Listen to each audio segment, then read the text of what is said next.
Hello students, welcome back in my YouTube channel. Students, if you are new to my channel, please subscribe my channel and hit the bell icon so you get the latest notifications timely. So students, today's topic is what is trial balance. So let's get start the video. तो students topic है हमारा आज का trial balance. तो students basically trial balance क्या है? Trial balance जो है एक तरह से हमारे बिजनेस में जितने भी लेजर अकाउंट्स हम बनाते हैं उनकी एक लिस्ट को रिप्रेजेंट करता है। मींस हमारी ट्रांजैक्शंस में जितने भी अकाउंट्स इन्वॉल्व होते हैं उनके लेजर अकाउंट्स की लिस्ट को ये रिप्रेजेंट करता है एक पर्टिकुलर डेट पर। और जितने भी हमारे बैलेंसेस हैं डिफरेंट अकाउंट्स के, डेबिट हो या क्रेडिट बैलेंसेस हो, उन सबको ये रिप्रेजेंट करता है एंड कैश बुक को भी ये रिप्रेजेंट करता है। It has 2 amount columns. तो जब भी हम ट्रायल बैलेंस बनाते हैं तो हमारे पास इसमें 2 कॉलम्स होते हैं, एक तो डेबिट कॉलम और एक क्रेडिट कॉलम। अगर किसी अकाउंट का बैलेंस डेबिट है तो उसे डेबिट में रिप्रेजेंट करेंगे, अगर किसी अकाउंट का बैलेंस क्रेडिट है तो उसमें हम क्रेडिट अकाउंट के जो बैलेंसेस हैं उनको लिखेंगे उसमें। तो इस तरह से जब भी हम ट्रायल बैलेंस बनाते हैं डेबिट एंड क्रेडिट कॉलम्स को रिप्रेजेंट करते हैं। It is prepared periodically usually eight the end of each month. Normally जब भी हम ट्रायल बैलेंस बनाते हैं इसे हम हर महीने के लास्ट में बनाते हैं। हमें इस बात का ध्यान रखना चाहिए कि जब भी हम ट्रायल बैलेंस बनाते हैं तो हमारी जो लेजर है वो कंप्लीट होनी चाहिए। मतलब जितनी ट्रांजैक्शंस हम जर्नल से लेजर में पोस्ट करते हैं सारी ट्रांजैक्शंस पोस्ट होने के बाद ही हम ट्रायल बैलेंस बनाते हैं। The trial balance is neither a part of the double entry system nor does it appear in the actual books of accounts. जो ट्रायल बैलेंस हम बनाते हैं ना ही वो डबल एंट्री सिस्टम का पार्ट है और ना ही हम इसे अपनी एक्चुअल बुक्स ऑफ अकाउंट्स में अपीयर करते हैं, प्रेजेंट करते हैं।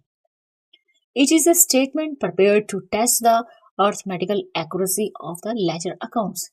बेसिकली ट्रायल बैलेंस जो है जस्ट एक स्टेटमेंट है जो हमारी लेजर अकाउंट्स की अर्थमेटिकल एक्यूरेसी को टेस्ट करती है, प्रेजेंट करती है। तो स्टूडेंट्स यहाँ पे हमारे पास कुछ डेफिनेशंस हैं ट्रायल बैलेंस की, तो चेक करते हैं डेफिनेशंस को। तो यहाँ पे हमारे पास जो थर्ड डेफिनेशन है, according to Rowland the final statement of balances joint and mixed is called trial balance. तो बेसिकली ट्रायल बैलेंस क्या है? हमारे पास जितनी भी फाइनल स्टेटमेंट है उनकी जो बैलेंसेस हैं joint and mixed is called trial balance. तो हमारी फाइनल स्टेटमेंट में जितने भी बैलेंसेस जो रिप्रेजेंट करते हैं चाहे वो जॉइंट हैं या मिक्स्ड हैं उनको हम ट्रायल बैलेंस कहते हैं। According to J.R. Bartleby, trial balance is a statement prepared with the debit and credit balances of ledger accounts to test the arithmetical accuracy of the books. तो trial balance जो है एक तरह से सिर्फ एक स्टेटमेंट है जिसमें हम डेबिट एंड क्रेडिट बैलेंसेस को रिप्रेजेंट करते हैं हमारे बिजनेस में जितने भी लेजर अकाउंट्स बनते हैं to test the arithmetical accuracy of the books. Next is features of a trial balance. Features of a trial balance. So first point is it is just a statement, not an account. तो trial balance जो है एक तरह से सिर्फ एक statement है और ये कोई अकाउंट नहीं है। Second, it is neither a part of double entry system nor does it appear in the actual books of accounts. It is usually prepared on a loose sheet of paper. Basically trial balance जो है ना तो trial balance एक double entry system का part है, ना ही हम इसे अपनी एक्चुअल बुक्स ऑफ अकाउंट्स में अपीयर करते हैं, प्रेजेंट करते हैं। जब भी हम ट्रायल बैलेंस बनाते हैं नॉर्मली हम इसे किसी भी नॉर्मल पेपर पर बनाते हैं, यानी कि कोई भी आपके पास लूज शीट पड़ी है किसी भी पेपर की तो उसमें आप बना सकते हैं ट्रायल बैलेंस। इसके लिए कोई अलग स्पेशल बुक्स नहीं हम बनाते। Next is third point. It is a list of balances of all ledger accounts and the cash book. तो ट्रायल बैलेंस जो है एक लिस्ट है जिसमें हम हमारे जितने भी लेजर अकाउंट्स हैं उन सब के बैलेंसेस को लिखते हैं और कैश बुक को हम उसमें रिप्रेजेंट करते हैं। Next is fourth point, it can be prepared at any time during the accounting period, say at the end of every month, every quarter और एवरी ईयर। बेसिकली हम ट्रायल बैलेंस को किसी भी अकाउंटिंग पीरियड के दौरान बना सकते हैं। नॉर्मली हम इसे किसी भी महीने के एंड में बना सकते हैं या एवरी क्वार्टर के एंड में बना सकते हैं या एवरी ईयर बना सकते हैं, लेकिन it is prepared at the end of accounting year before preparing trial balance. Next is fifth point, it is always prepared on a particular date and not for a particular period.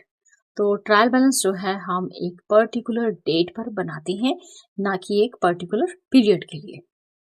Sixth point is it is prepared to check the arithmetical accuracy of the ledger accounts and the cash book. तो trial balance जो हम बनाते हैं हमें सिर्फ ledger accounts की जो arithmetical accuracy है उसको चेक करना होता है और कैश बुक को चेक करना होता है। Seventh point is the total of debit and credit amount columns of the trial balance must tally. तो स्टूडेंट्स जब भी हम ट्रायल बैलेंस बनाते हैं हमारे जो कॉलम्स होते हैं debit column and credit column, तो उनके जो बैलेंसेस हैं उनको टैली जो करना है तो उनके बैलेंसेस को टैली करना काफी कंपल्सरी होता है। Next is eighth point, A tallied trial balance is not a conclusive proof of accuracy of accounts. तो स्टूडेंट्स अगर किसी भी ट्रायल बैलेंस को हमने अच्छे से टैली किया है उसके बावजूद भी वो टैलीड ट्रायल बैलेंस जो है conclusive proof of accuracy of accounts नहीं है। चाहे हमने जितना मर्जी अच्छे से टैली कर लिया है उसके बावजूद भी हम ये नहीं कह सकते कि हाँ हमारी जो एक्यूरेसी ऑफ अकाउंट्स है बिल्कुल एग्जैक्ट 100% करेक्ट है। तो टैलीड ट्रायल बैलेंस को हम ये बिल्कुल भी एज ए प्रूफ यूज नहीं कर सकते कि हमारी जो बुक्स ऑफ अकाउंट्स है बिल्कुल एक्यूरेट है। So students in this video you have learned about the meaning of trial balance and features of A trial balance. So students in this video only this much. Thank you, thanks for watching.